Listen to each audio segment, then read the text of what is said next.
Você está usando uma versão de teste de um plugin, você está experimentando ele para ver se vale a pena comprar, mas você não sabe exatamente o que é que ele está fazendo com seu áudio? Ou você está comparando dois plugins parecidos e parece que eles fazem a mesma coisa? Quer saber exatamente o que seus plugins fazem para evitar de ser enganado? Eu vou te apresentar um plugin gratuito que faz isso para você. Fica até o final do vídeo que eu aposto que você vai gostar. Muito bem, o nome do plugin é EQ Curve Analyzer 2 da Berton. Vamos para a instalação. Bom, você clica no link da descrição do vídeo e você vai ser jogado nessa página aqui do EQ Curve Analyzer.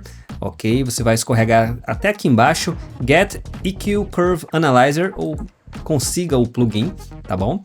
Ele é gratuito, mas você pode fazer a doação que você quiser. Então, suggest a price, sugira um preço. Você digita o que você quer doar, no caso aqui, 0. E aí essa tela do lado já muda. Você quer isso de graça? Então coloque seu e-mail. Ok, vou botar meu e-mail aqui. Submit order. E ele faz, uhul, as instruções agora estão no seu inbox. Você continua. E mesmo dizendo que está no meu e-mail as instruções para você baixar o plugin, ele já foi automaticamente para essa página aqui, tá? Se você não for levado para essa página, você acessa o e-mail que você acabou de colocar e clica lá no botão que vem no e-mail que você vai ser levado para essa página aqui. Agora você vai ter que escolher o que você quer baixar. Nesse caso, Berton EQ Curve Analyzer 2. E aí tem as opções de Windows, Mac, Linux, o manual de usuário e a versão Legacy, que é uma versão que já está datada. Eles aconselham você baixar essas daqui. No meu caso vai ser o Windows, então vou download aqui, vou apertar em download no Windows. Já posso extrair. Ok. E vou para a pasta extraída. Clicando nas pastas que vem e ó, ele vem com o arquivo executável Berton EQ Curve Analyzer 2 setup.exe. Então é só você executar esse executável concordando com tudo. VST3 é a terminação do plugin que o Reaper abre, ou VST se você não tiver o sistema 64 bits, ou enfim, quiser testar as duas formas também. Uma vez instalado o plugin, se ele não reconhecer automaticamente, você vai nas preferências, Ctrl P, escorrega até a aba lá embaixo, a aba Plugins, VST, Rescan ou reescanear, e clica nessa primeira opção aqui, rescaneie os caminhos de VST para novos plugins ou modificados plugins, e aí quando você clica aqui, ele vai escanear para você e vai encontrar o plugin. Muito bem, funciona da seguinte forma, eu estou aqui com o canal, por enquanto, sem nada, vazio, certo? Vou adicionar a primeira instância desse plugin, você vai ter que adicionar duas no total. Mas primeiro vamos para a primeira, EQ Curve Analyzer, e por padrão ele virá no grupo 1, que eu vou explicar daqui a pouco o que é, e ele está setado como um gerador de sinal, certo? Você pode escolher inclusive se você quer gerar um sinal por um impulso, algo que fica o tempo todo pulsando, ou noise, um ruído. Dependendo do plugin, eles funcionam melhores de uma forma ou de outra. Nesse caso aqui eu vou deixar em noise. Ok, agora a gente precisa colocar uma segunda instância. Então vamos adicionar o mesmo plugin, ó, EQ Curve Analyzer 2.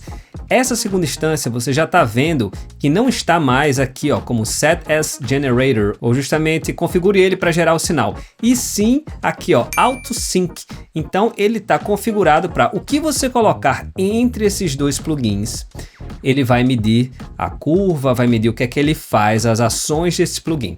E agora, depois que você tem duas instâncias idênticas, uma setada como gerador e outra setada para processar os efeitos desse sinal em relação aos plugins, agora basta você fazer um sanduíche entre esses dois plugins. Você vai colocando plugins dentro deles e aí conforme você for ligando esses plugins, você vai ver a ação deles através da segunda instância desse plugin. Eu coloquei alguns plugins aqui entre o sanduíche do mesmo plugin para a gente começar já a chegar a alguns resultados.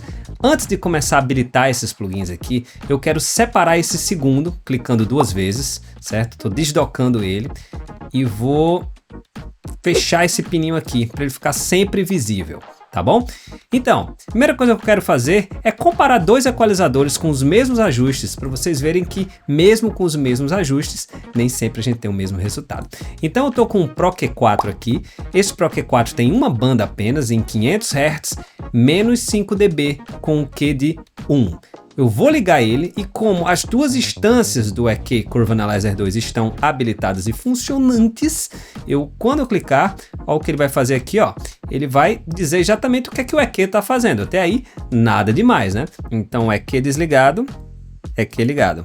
Começa do 0 dB, realmente, a gente chega aqui em menos 5 dB em 500 Hz. Realmente é muito preciso. Agora, ó, eu vou dar bypass nesse, ok? E vamos para o ReEQ. Se você dá uma olhada aqui no ReEQ, é a mesma coisa, ó. Essa banda 2, 500 Hz, menos 5, 1 de bandwidth. Agora, olha só. Parece igual, mas esse aqui é mais fechadinho. Eu vou alternar entre os dois, ok? ProQ4, ReEQ. Note que o que muda é o Q e não a frequência ou o ganho. Isso já faz a gente chegar a algumas conclusões. Apesar da frequência e do ganho serem frequências exatas, serem ajustes exatos e específicos, o Q não é. O cálculo do Q pode variar de plugin para plugin, mesmo sendo, por exemplo, um mesmo ajuste, Q1. Mesmo assim, o cálculo do ProQ4 é diferente do ReEQ. Ok, vamos fazer mais um tipo de comparação diferente. Eu estou aqui com 3 simuladores de Pultec, ok? O da Waves, o da Universal Audio e o da Tucano. Todos eles estão com os mesmos ajustes, 3 dB em 100 Hz, apenas isso. Universal Audio, 3 dB 100 Hz e Tucano 3 dB 100 Hz. Mas olha o que eles fazem. Vamos começar aqui com o da Waves. Eu vou habilitar. O que a gente descobre é que esses 3 dB na prática não chega a 3 dB, ó, tá em 2.7 dB e não é só em 100 Hz, o Pultec realmente é muito agressivo, é muita coisa depois dos 100 Hz. Os 100 Hz estão aqui, ó, onde está o mouse. Só que olha tudo que ele está aumentando aqui, o 2.7 dB até 1.3 Hz e depois ele começa a baixar e só deixa de participar lá para o final do espectro. Então esse é o Pultec da Waves. Vamos ver o Pultec agora da Universal Audio. Ó, ele chega nos 3 dB, talvez 3.5 dB, ele passa um pouquinho além do que era para ser e ele fica com esse boost até mais ou menos 700 e 800 Hz e começa a baixar, mas ainda com boost, e só lá para os 5.3K ele deixa de dar esse boost. Comparando esses dois, o Pultec da Waves não chega nos 3 dB, mas age em quase todo o espectro. E o Pultec da Universal Audio chega nos 3 dB e se recolhe um pouco antes. Mas mesmo assim, os dois Pultecs passam muito dos 100 Hz quando estão dando o boost. Vamos ver o que é que o da Tucano, que é o gratuito, faz? Nossa senhora, ó, 3 dB no da Tucano, ele está aumentando 4.8 dB, 5 dB, é um desespero, e ele fica mais ou menos até 500 e pouco quando ele começa a baixar. Então ele baixa antes, mas aumenta muito mais do que a gente está setando ele para aumentar. Então, 3 plugins que simulam o mesmo equipamento, só que com ações diferentes. Você vê o que é que fica melhor para você, o melhor som vai atender melhor às suas necessidades. Ok, por que não testar um simulador de fita, né? Um saturador, um Kramer Tape? Olha, como basicamente quando a gente está ligando ele, ó, eu estou deixando um nível até meio estressante, ó, tá chegando aqui no mais 3 dB simulação de equipamento analógico de fita, e a gente nota o que que ele faz, ele dá um gravezinho gostoso aqui em 1.1 dB em 50 Hz e dá essa saturada, né, essa distorcida aqui no som, caindo um pouquinho nos agudos em 10K, mas esse é o efeito na prática que um saturador de fita, pelo menos esse da Waves, está fazendo. Beleza, mas esse plugin tem outros ajustes interessantes. Mas antes, tá gostando do vídeo? Curte, compartilha, e se você quiser apoiar o canal, você pode fazer que nem essa galera linda que tá aparecendo aí e se tornar membro do canal Repair Brasil. É só apertar no botão Seja Membro embaixo de qualquer vídeo meu. Você vai poder assistir todos os meus vídeos com um mês de antecedência, além de outros benefícios também. Ok, continuando com os ajustes, a gente tem aqui o level, o nível, ele começa em menos 18 dB. Se você achar que a curva tá muito fraquinha ou sem expressão, você pode aumentar esse nível aqui para você, ó, ir estressando mais o sinal. Então, deixando menos ruído, né, menos sinal, a curva pode não ficar tão expressiva. Então você pode usar esse level aqui quando você quer um pouco mais de resultado e ele não está gerando visualmente para você. Alt e clica, ele reseta para as configurações de padrão. Nos grupos a gente tem uma coisa interessante. Vamos supor que a gente queira realmente fazer uma comparação entre dois plugins, mas não ficando no AB. A gente quer ver as duas curvas ao mesmo tempo. Então a gente vai fazer o seguinte. Vou fechar aqui por enquanto. Vou desabilitar a saturação e vou fazer uma cópia desse canal. Então, clicar com direito, Duplicate Tracks. Ok, vou chamar de canal 2. No EQ Curve Analyzer do canal 2, a gente precisa mudar o grupo. Ele mesmo está dizendo, ó, não pode ter 2 instâncias por grupo. Então, vou colocar aqui no grupo 2, certo? Setar como gerador, beleza. No segundo EQ Curve Analyzer, vou ter que colocar grupo 2 também. Perfeito. Eu vou querer que no underlay, ou seja, embaixo do que está acontecendo no grupo 2, eu quero ver os resultados do que está no grupo 1, ok? E aí eu vou fazer o seguinte.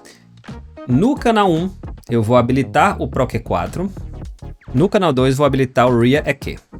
Então, olha o que está acontecendo aqui. Ó. A gente está no EQ Curve Analyzer do canal 2, que está mostrando o grupo 2, e no underlay, ou seja, lá embaixo, está mostrando o que está acontecendo no grupo 1, que é justamente o Pro EQ4. Então, essa é a curva verdinha do RIA EQ, e essa outra curva aqui é o do Pro EQ4. A gente consegue fazer essas comparações com 2, 3, 4 plugins, é a quantidade de grupos que forem permitidos, você consegue, numa mesma tela, saber o que um plugin está fazendo em relação ao outro. Aqui no Calib, né, ou para calibração, você consegue colocar essa curva mais para cima ou mais para baixo, não é em relação a dB, mas sim para visualmente mesmo, para ficar mais interessante para você. Aqui no Phase, quando a gente clica, né, a gente vê justamente a relação de fase. Quando a gente mexe com um equalizador, por exemplo, mexe com uma banda de equalização, que foi o que a gente acabou de fazer, a fase das frequências vizinhas são afetadas. A gente nota que realmente na frequência que a gente está ajustando, não, fica aqui no meio, mas as frequências vizinhas são afetadas. Então, com uma banda é para ter uma relação de fases previsível e bastante simples, mas se a gente tira, por exemplo, esse RIA EQ e coloca um saturador de fita, a gente vê que a fase fica maluca demais. É uma informação bastante técnica que, se vocês quiserem, vocês podem deixar nos comentários. Se tiver muito comentário, eu posso fazer um vídeo explicando basicamente como funciona essa questão da fase em relação às frequências e às edições de frequências. Se você quiser deixar o que está embaixo, ou seja, no outro grupo, no caso o Underlay 1, fixo, você pode dar uma frisada aqui, você congela, e mesmo que a gente chegue no grupo 1 e mude de plugin, ele vai ficar lembrando disso aqui e vai estar congelando o que está no underlay. Ainda se tratando de visualização do que está acontecendo, aqui em log a gente realmente muda a forma da visualização, né, logarítmica ou não. 20 Hz seria o mínimo que a gente está vendo, 20K seria o máximo que a gente está vendo, a gente consegue clicar e arrastar para visualizar ou não visualizar uma faixa de frequência específica. E basicamente é assim que você consegue ver o que é que seu plugin está fazendo. Mas uma outra ferramenta muito interessante que pode salvar a sua mix é o goniômetro. Você sabe para que serve? Caso não saiba, clica nesse próximo vídeo sugerido. Canal Repair Brasil, seu canal sobre Reaper, mixagem e plugins.